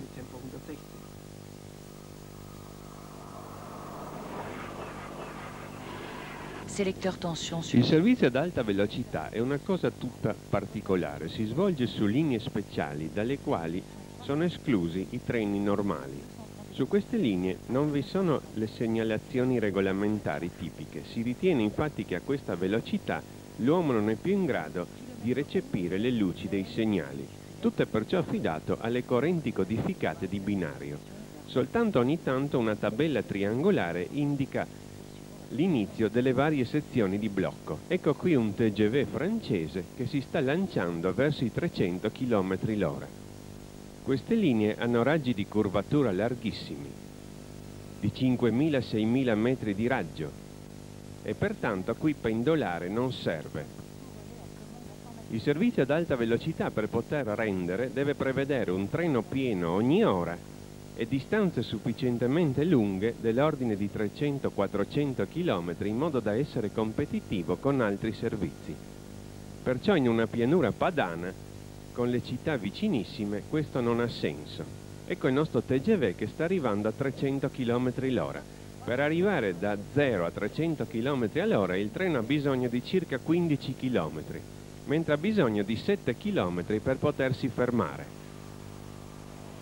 Su queste linee, come si è detto, non esistono segnali, ma solo queste tabelle triangolari. Ora ne vedremo alcune passare velocissime. Eccone una, alla fine qui della stazione, eccola. Tutto è affidato alla corrente codificata di binario. Il treno riceve così gli ordini direttamente dalle correnti codificate. Vedremo ora come un treno lanciato a 300 km/h riceve l'ordine di rallentare, prima a 270 e poi a 220. Queste linee ad alta velocità, come si vede, sono particolarmente monotone ed uniformi. Il treno è qui lanciato a 300 km/h. Però in certi punti della linea, per deviazioni di scambio oppure perché davanti vi sono treni a distanza inferiore ai 7 km, bisogna ridurre la velocità. Ecco ora l'indicazione di passare a 270 km/h.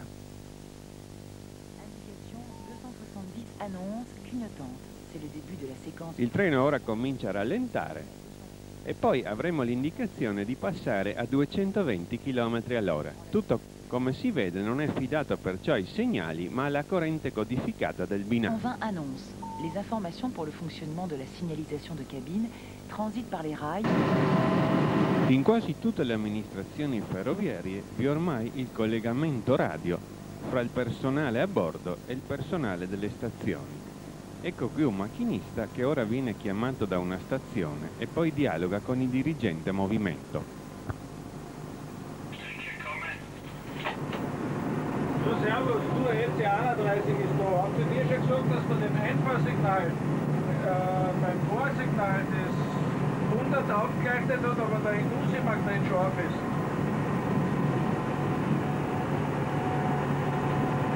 Ich habe ja Glück gehabt, dass ich gedruckt habe, weil das war aber schon gestanden.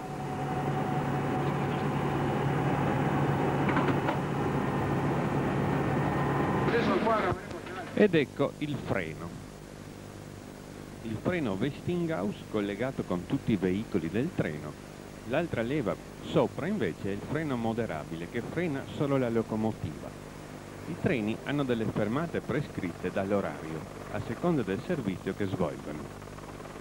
Poi vi sono eventuali fermate anormali, dovute a problemi di circolazione, ad esempio per ritardi, oppure a guasti degli apparati.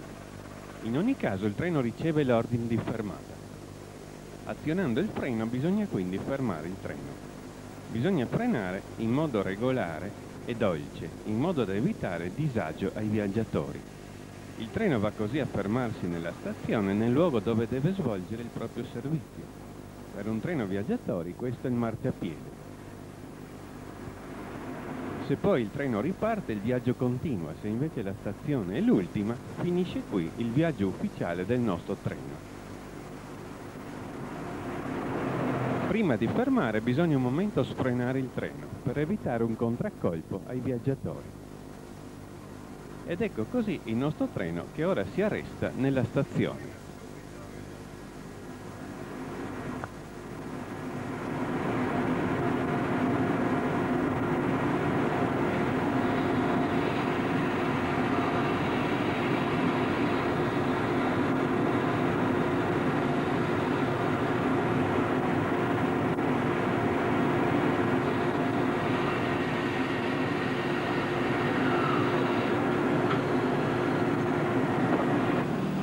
Quando un treno è arrivato non è più treno, rimangono i veicoli che vengono ricoverati. Ed ecco la manovra. Le vetture vengono portate via dal binario di arrivo e messe nei binari di stazionamento in attesa di riprendere il servizio. La locomotiva invece va al deposito locomotive. Tutto questo avviene rispettando i segnali bassi di manovra. Ed ecco la locomotiva che si avvia al binario del deposito locomotive dove attenderà la ripresa del turno di servizio. Ed ecco l'ultima frenatura.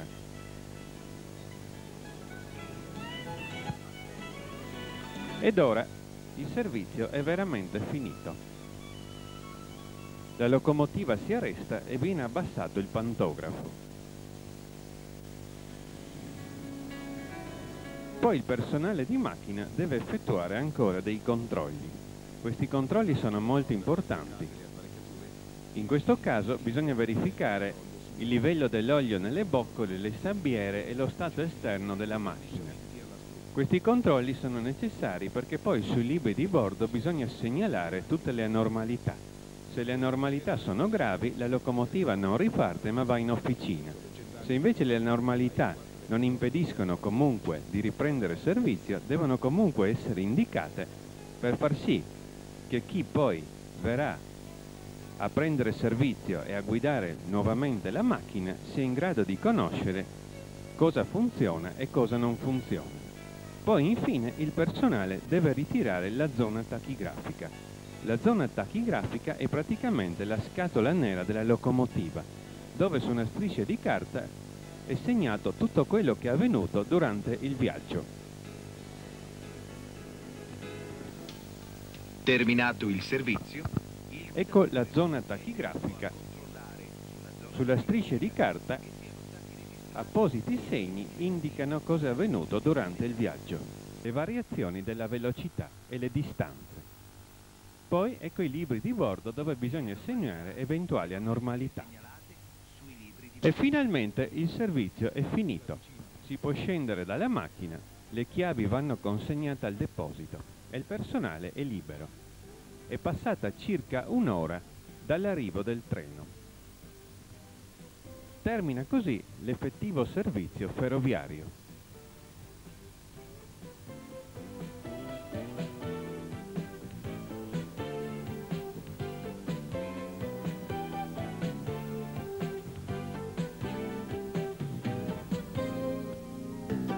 Consegnate le chiavi, il personale è libero e va a casa. Termina così il servizio e termina così anche il nostro filmato sulla marcia dei treni.